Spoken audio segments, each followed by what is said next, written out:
Welcome to Commerce Everybody. Subscribe the channel and click on the bell icon to receive the notification. Hello viewers, how are you?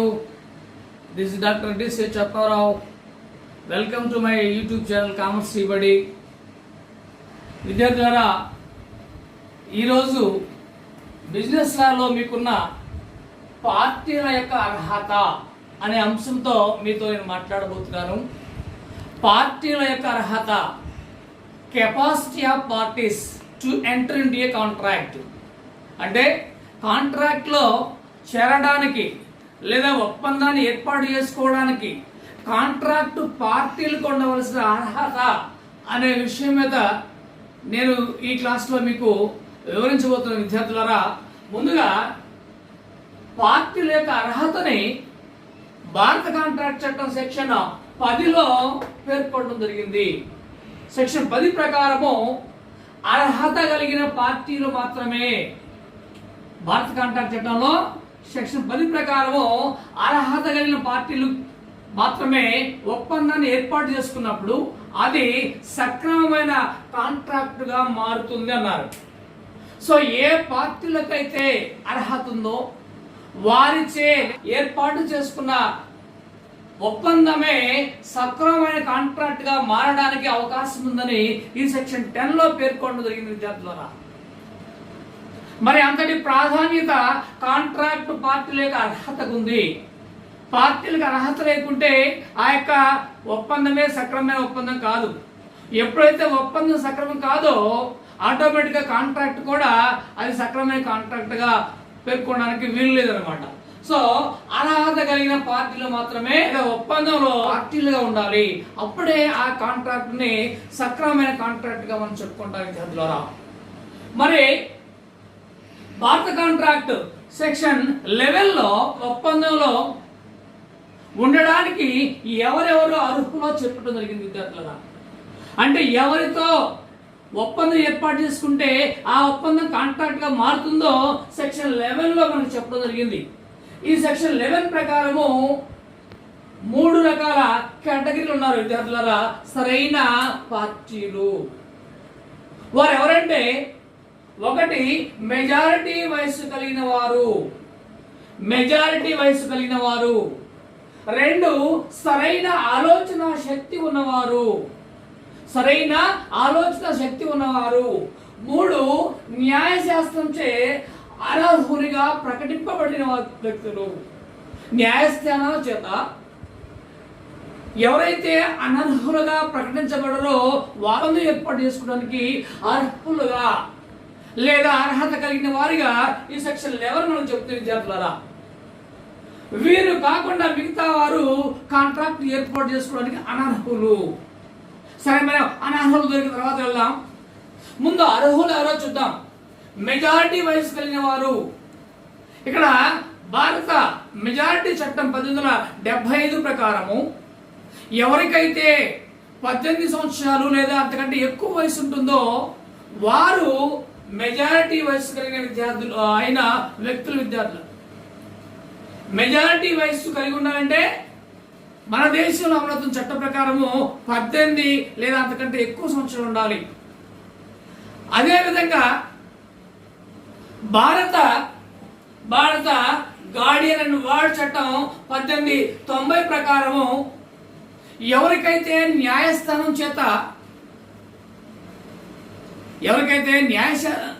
చేత సంరక్షకులు ఏర్పాటు చేయబడ్డారో వారికి 21 సంవత్సరం దాటి ఉండాలి. Court చేత సంరక్షకులు లేకపోతే వారికి 18 సంవత్సరాలు దాటితే వాళ్ళు మెజారిటీ వయసు వచ్చిన వాళ్ళు, మేజర్స్ అంటాం వాళ్ళని. ఒకవేళ కోర్టు చేత ఎవరైనా న్యాయ సంరక్షకులు కనుక వారికి అపాయింట్ చేయబడితే వారి వయసు 21 సంవత్సరం వచ్చే వరకు కూడా వారు మెజారిటీ వయసుని కలిగి ఉండరు. వారికి 21 సంవత్సరం దాటిన తర్వాతనే వాళ్ళు మేజర్లుగా ప్రకటించబడతారు లేదా మేజర్లుగా గుర్తించబడతారు. తరువాత సరైన ఆలోచన శక్తి కలిగిన వారు, ప్రాపర్ సౌండ్నెస్ ఆఫ్ మైండ్, సరైన శక్తి, ఆలోచన శక్తి కలిగిన వారు కాంట్రాక్ట్ లో పార్టీలుగా లేదా ఒప్పందంలో పార్టీలుగా ఉండడానికి అవకాశం ఉంటుంది విద్యార్థులారా. మరి ఎవరు వీరు? సాధారణంగా ఎవరి మానసిక స్థితి అయితే సక్రంగా ఉందో, ఎవరైతే పిచ్చివారుగా లేదా మతిభ్రమించిన వారిగా ఉండకుండా ఉంటారో, ఎవరైతే మత్తు కలిగి ఉండకుండా ఉంటారో, ఎవరైతే తాగుబోతులుగా ఉండకుండా ఉంటారో వారందరికీ సరైన ఆలోచన జ్ఞానం ఉంటుంది విద్యార్థులారా. సో ఈ విధంగా సరైన మానసిక స్థితి, మానసిక పరిపక్వత, మానసిక ఆలోచన కలిగిన వారిని మన కాంట్రాక్ట్ లో చేరడానికి లేదా ఒప్పందంలో చేరడానికి సరైన వ్యక్తులుగా సెక్షన్ 11 ప్రకటిస్తుంది విద్యార్థులారా. తరువాత న్యాయశాస్త్రంచే అనర్హునిగా ప్రకటింపబడని వ్యక్తులు, న్యాయశాస్త్రము చే అనర్హులుగా ప్రకటించబడిన వ్యక్తులు,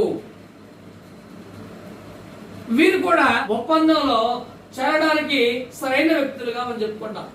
న్యాయశాస్త్రం అంటే లా ప్రకారము, లీగల్ గా ఎవరైతే పలానా కాంట్రాక్ట్ లో చేరడానికి అనర్హుడు లేదా అనర్హురాలు అని చెప్పడం జరిగిందో, పేర్కొనడం జరిగిందో, వారు కాకుండా మిగతా వారందరూ కూడా అర్హులే.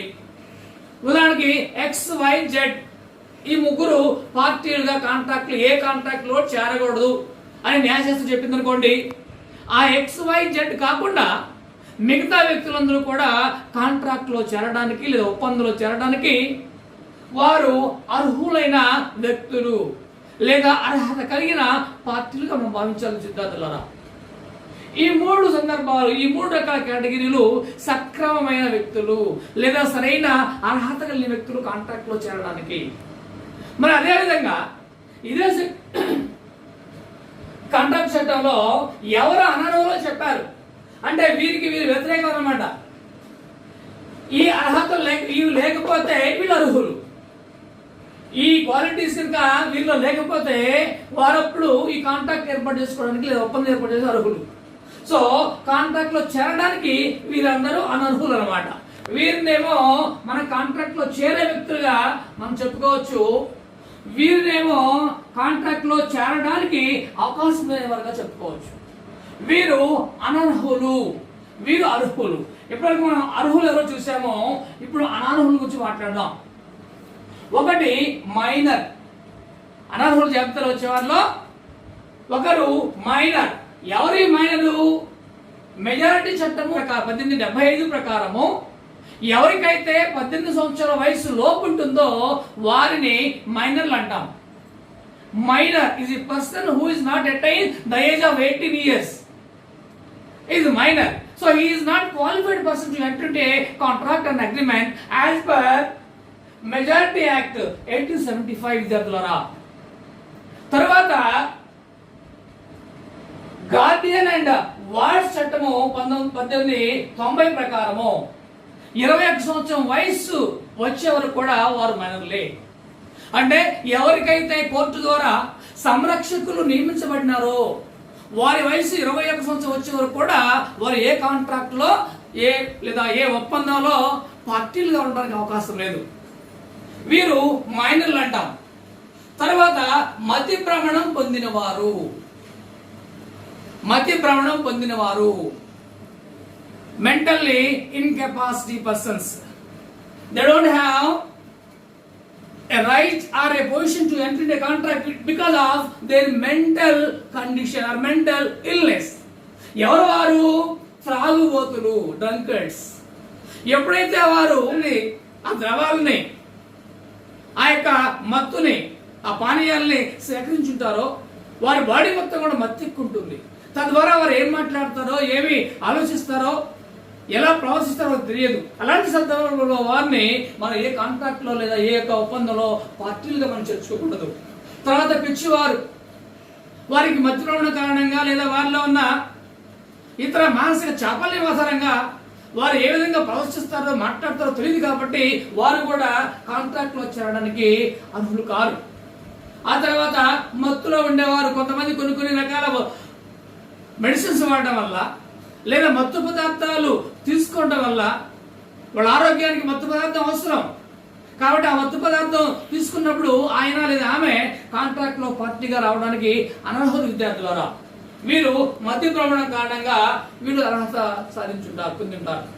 ఆఖరిగా న్యాయశాస్త్రం చే అనర్హునిగా ప్రకటింపబడిన వ్యక్తులు విద్యార్థులారా. వీరు భారత దేశంలో అమలవుతున్న న్యాయశాస్త్రాల చేత వీరు అనర్హులుగా ప్రకటించబడినారు. వీరు ఏ కాంట్రాక్ట్ లో లేదా ఏ ఒప్పందంలో కూడా భాగస్థులుగా లేదా పార్టీలుగా ఉండడానికి అర్హత లేదు విద్యార్థులారా. కాబట్టి వీరు ఎవరో చూద్దాం. విదేశీ శత్రువులు.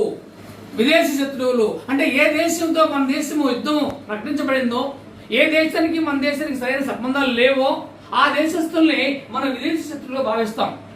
సో వారితో సత్సంబంధం లేదా కాంట్రాక్ట్ కలిగి ఉండటం దేశానికి మంచిది కాదు. కాబట్టి దేశ సార్వభౌమత్వానికి అది వ్యతిరేకత కాబట్టి, లేదా దేశ భద్రతకు అది నష్టం కలిగించే అవకాశం ఉంటుంది. కాబట్టి ఈ విదేశీ శత్రులతో ఒప్పందం ఏర్పాటు చేసుకోవడం అనేది మంచిది కాదు. తర్వాత విదేశీ దౌత్యవేత్తలు.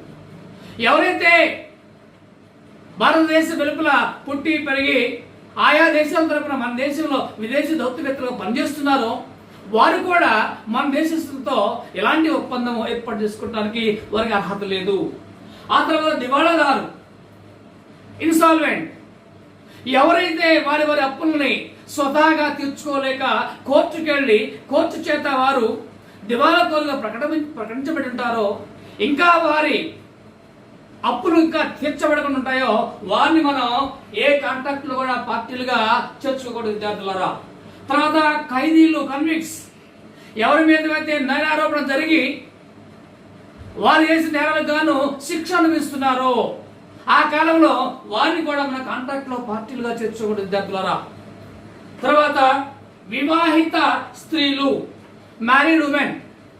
సహజంగా వివాహిత స్త్రీ తన పేరు మీద సొంత ఆస్తులు కలిగి ఉంటే మాత్రమే ఆమె కాంట్రాక్ట్ లో పార్టీగా ఉండడానికి అవకాశం ఉంటుంది.